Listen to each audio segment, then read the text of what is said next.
anxiety right now that we need to solve. Cassidy Quinn. Hey guys, it's me, Cassidy Quinn. Recently, I went on a trip on an airplane, which is something I actually hadn't done in a while. I mean, it hadn't been that long, but it had probably been at least 9 months or so since I had been on a plane. And so, while I was on this plane, I had a few revelations. Things that crossed my mind, and I was just thinking a lot about during the entire plane ride. But I thought it was time for a rant. Sometimes you just have that feeling. You just gotta go with it.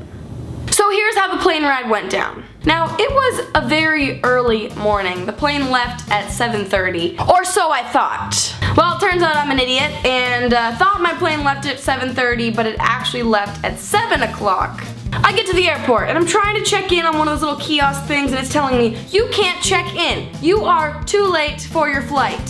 So I run up to the counter and the lady tells me, wow, your flight is leaving very soon. Yeah, I know. Finally, she gives me my boarding pass. Now, like I said, it was an early morning flight, so I wanted to get on the plane and go to sleep. So I finally get to my gate, get on the plane.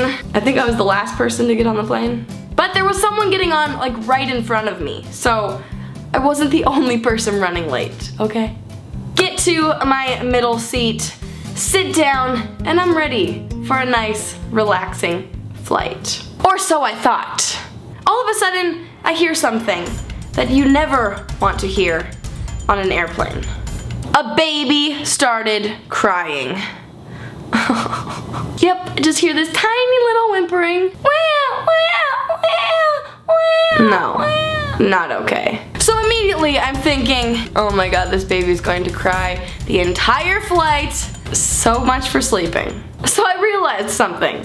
Babies in the right situation can be their own birth control. Well, let me explain. Hearing a baby on a plane when you're just about to take off and want to go to sleep is like a bright warning sign saying, do not have a child.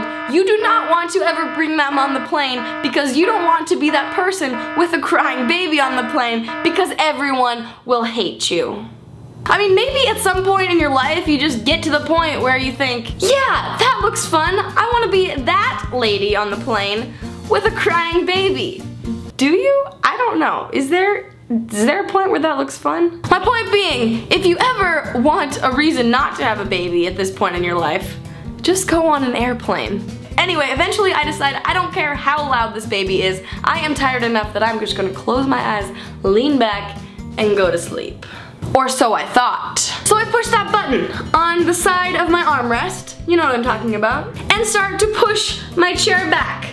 But that does not happen. My chair does not move.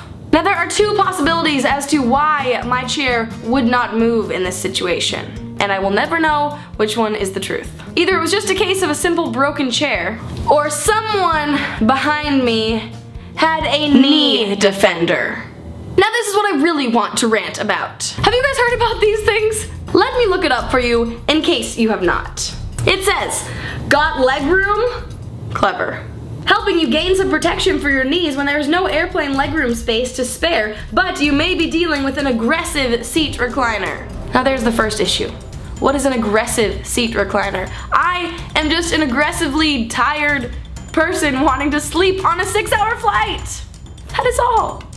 There's no aggression. So you put this knee defender in place, and then if the person in front of you attempts to recline, your knee defender will take the hit. Now you may have seen in the news recently that there have been at least 3 planes in the past month that have been diverted from their original destination to have to make emergency landings because people have gotten in fights over knee defenders, over reclining their seats, or lack thereof. Basically, someone will put a knee defender in place, not let the person in front of them recline. They get in a huge fight. The next thing you know, the flight is on the ground in a city you did not plan on going to, and you're kicked off the flight. Now that, I guess, would be the case of an aggressive seat recliner, or an aggressive knee defender, is that too many ers? So this has basically turned into a war of the world between the seat recliners and the anti-seat recliners, pitting us all against each other. It's horrible. Now I will admit I have always been a seat recliner, so maybe I will just never see the other side. But in the moment that I could not recline my seat, I did not want to talk to anybody. I didn't want to fight. I didn't want to have any planes diverted for emergency landings. I just wanted to go to sleep. Is that too much to ask? So I didn't even turn my head around to look to see if it was an actual knee defender or just a case of a broken chair. Because I didn't want that really awkward moment when you turn around and then there's that eye contact and it's like, did you knee defend me? You know what I'm talking about? I'm all about avoiding awkward confrontations. So I just closed my eyes and went to sleep the best I could in the middle seat on an airplane, sitting straight up. But here's the thing about reclining your seat. When you go on an airplane, they build the chairs to recline. That is what they're meant to do. So if you don't want the person in front of you to recline their seat, don't go on an airplane. Go sit at your house and you can control that there's no one sitting in front of you because that's what you can do in your home.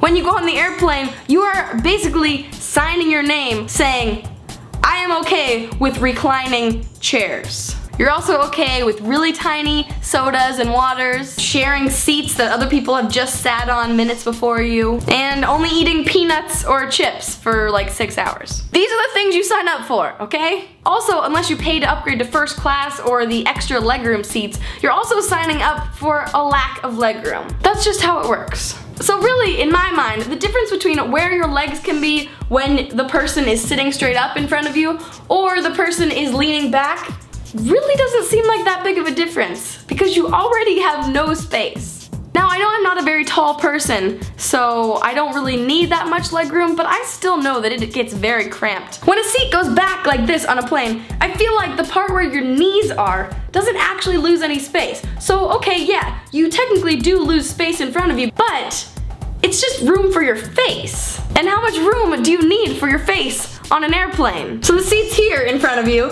and then it's there.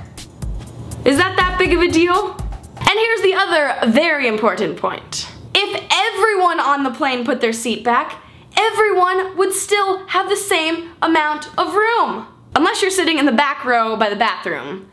And I don't think those seats ever recline. But then it's your fault for checking into your flight so late. Seat in front of you goes back, you lose space. Your seat goes back, you gain that space. Yeah, the person behind you loses that space, but if it's just a domino effect, everyone wins, right? I have a point here. There does not need to be a war between the seat recliners and the anti-seat recliners. We can all coexist in a world where we all lean our seats back and all still have personal space, or as much as you can when you're on an airplane. So if my unreclined seat on this trip was because of a knee defender, here's what I would like to say to the person sitting behind me. Dear person in row 20, seat E, what has happened in your life that led up to this point that caused you to be so protective of your personal space on a place where you signed up to have no personal space from the get-go? Was there something in your childhood that set off this anger in you, this aggression, this need to protect your knees? Maybe next time, instead of spending money on a knee defender, you should spend money on paying for extra legroom for your seat, because then everyone will be happy and I will be able to sleep on my flight. Sincerely, Cassidy, Quinn. This war must stop! See you guys next week!